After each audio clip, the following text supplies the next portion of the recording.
Pit Stop CBN, com Ricardo Barbosa. Ricardo, bom dia para você.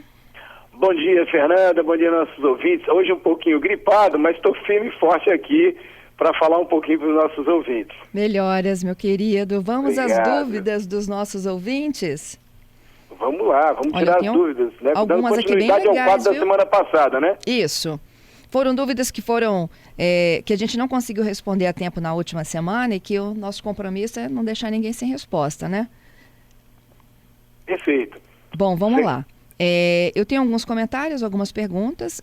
Algumas delas têm a ver com potencialidade motor, consumo do carro, modelos mais econômicos. O Alex, por exemplo, ele faz um comentário sobre um Hilux Flex C 2016, com 90 mil quilômetros, roda sem problemas. A gente está falando do tempo do veículo, né? Quando ele é bem conservado. Olha só. Isso. É sobre o assunto do que os carros que passam longe das oficinas. Isso. Para desespero dos mecânicos. Então, realmente, Alex está certíssimo, é um carro muito bom. A Hilux é um carro muito robusto, um carro forte. Ele está falando que está com 90 mil quilômetros sem problema.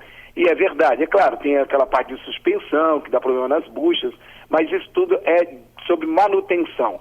Fazendo a manutenção correta desse tipo de carro, vai ter esse carro robusto para a fazenda, para a roça, ou até mesmo no perímetro urbano, por muito tempo, Fernanda. É um carro excelente, um carro que tem vendido muito, inclusive. Excelente. Olha só, e o Anderson, ele defende o Uno Mille. É meio que tanque de guerra, viu, Ricardo? O motor Fire é o melhor. É verdade. Esse carro, ele foi utilizado por muitos anos. Esse carro, várias empresas, inclusive de telefonia, acabaram comprando muitos carros para prestação de serviço, porque ele rodava muito, com pouca manutenção, e quando quebrava, Fernanda, era uma manutenção muito barata. Então, é um carro muito simples, as trocas de peça eram fáceis, e era um carro que aguentava, robusto, um tanque de guerra. Realmente esse carro durou bastante, muitas pessoas que utilizaram gastaram pouco nas oficinas. Carro que funcionou muito bem no mercado brasileiro. Uhum. E o André Luiz, o Onix Plus, a gente já falou muito do Onix, né? Ele é econômico, passa longe das oficinas, não é isso? Você já sugeriu, inclusive, como carro de um excelente desempenho, custo-benefício. É verdade. André, é um carro muito econômico. Esse carro tem uma média aí de 15, 16 km por litro. E aí o André comentava, inclusive, que ele faz em torno de 15 km por litro dentro da cidade.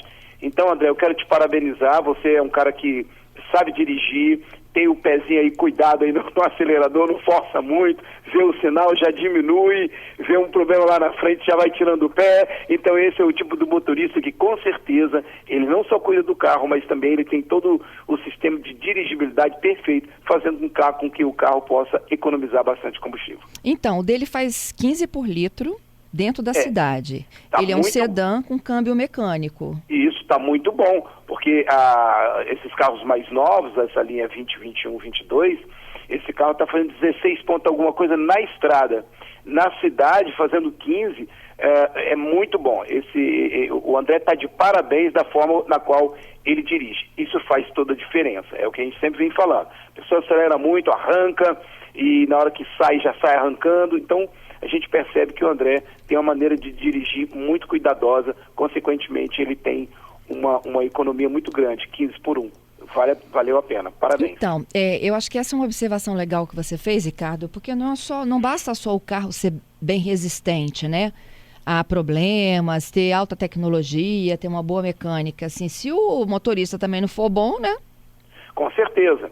É por isso que vale a pena a pessoa estar sempre atenta à forma na qual dirige. Então a gente fala o seguinte, a pessoa dirige de uma forma brusca, a pessoa, o sinal ele freia em cima e ele está acelerando, aí diminui, já está chegando no sinal.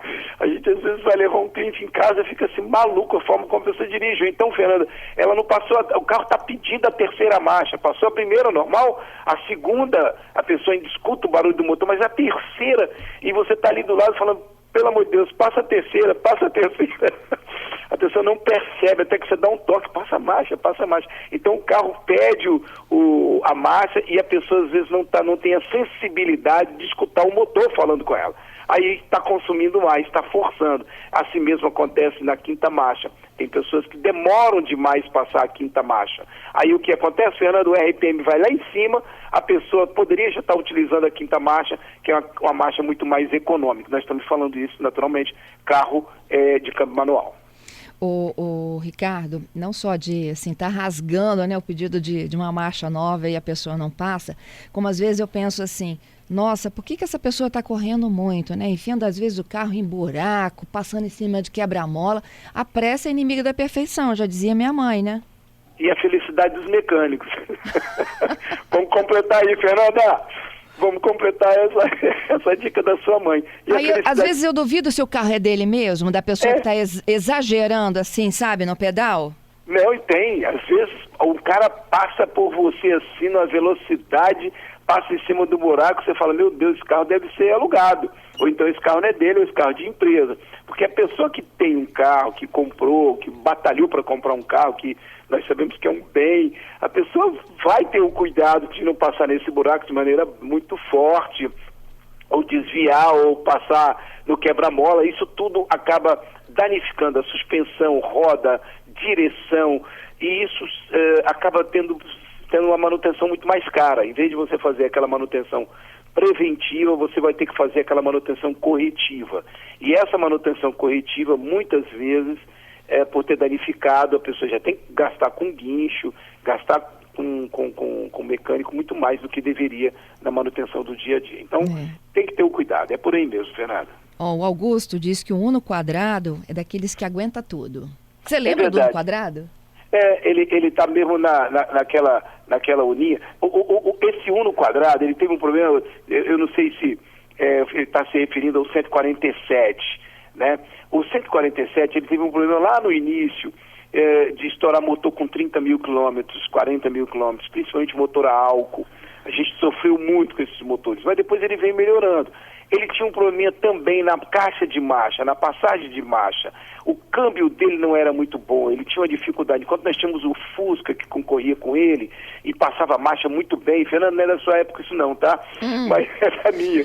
E aí o que acontece? Esse Fusquinha, ele passava a marcha muito bem, e aí veio o Uno 147, ele tinha uma dificuldade, não só no motor, como também na caixa. A Fiat melhorou muito, eles escutaram muito os mecânicos, eles foram para dentro das oficinas, eles foram ouvir o consumidor e eles vieram nessa melhoria. Eu acompanhei isso de perto, essa melhoria ela aconteceu no setor como um todo, e hoje nós temos aí a Fiat fazendo um trabalho e entregando os carros muito bons. O Hernandes está participando também agora, acabou de mandar sua contribuição aqui. Ele pergunta assim, quais cuidados devemos ter com os veículos que não têm um medidor de temperatura no painel? E a pergunta dele, inclusive, é se dá para instalar um. Não dá. O que acontece? Hernandes, esse tipo de carro, é só você de vez em quando, ou então, se você fizer a manutenção preventiva, o teu mecânico vai sempre acompanhar o líquido de arrefecimento, então não vai ter problema. Mas vamos imaginar que você, por um acaso, está fazendo uma viagem daqui para São Paulo e uma mangueira começou a vazar por algum motivo, uma abraçadeira folgou, um parafuso lá, e aí começa a vazar. Ela vai acender uma luz de temperatura, dizendo, olha, está aquecendo o seu carro. Então ela funciona normalmente. O ponteiro, eles mudaram, muitos carros mais novos não tem mais aquele ponteiro e sim essa luz. Então é como se fosse um termômetro, para o ouvinte poder entender, é como se fosse um termômetrozinho, ele vai acender uma luz, se eu não me engano, amarela na maioria dos carros, tá? Ou vermelha. Ela já acende dizendo, olha, tem que parar o carro para que você possa fazer a manutenção ou até mesmo colocar água no carro. Por último, Fernando, e tem carros em que o painel indica que você precisa subir ou descer a marcha, mas aí você percebe que o carro ainda não está na potência exata para mudar. E ele percebe isso muito subindo ladeira. Por que acontece? Excelente pergunta, Fernando. Obrigado pela sua contribuição. O que acontece? A forma como eles trabalharam toda essa dinâmica do carro, aquela luzinha que aparece, ou aquela setinha apontando para cima, dizendo assim, ei, passa a marcha. Isso é um estudo feito pela montadora para que você passe a marcha do carro. O carro vai aguentar, Ricardo? Ele vai subir a ladeira? Vai. Agora, se você sentir que o carro está muito pesado, você continua com a marcha anterior. Mas, na grande maioria, o controle do carro, todo esse estudo que é feito para que a luz acenda no painel, ele foi muito bem pensado, muito bem projetado, para que você passe a marcha e você economize, não só motor, mas também como a economia do carro como um todo. Você acaba não forçando nem o motor, nem a caixa de marcha. Consequentemente, melhor economia no teu carro. É isso então, Ricardo. Te espero na próxima segunda com mais novidades, hein? Maravilha, Fernanda. Agradecendo a Alex, ao Wanderson, André, Augusto Hernandes e Fernando aí pela contribuição aí maravilhosa na segunda-feira. Forte abraço a todos, hein?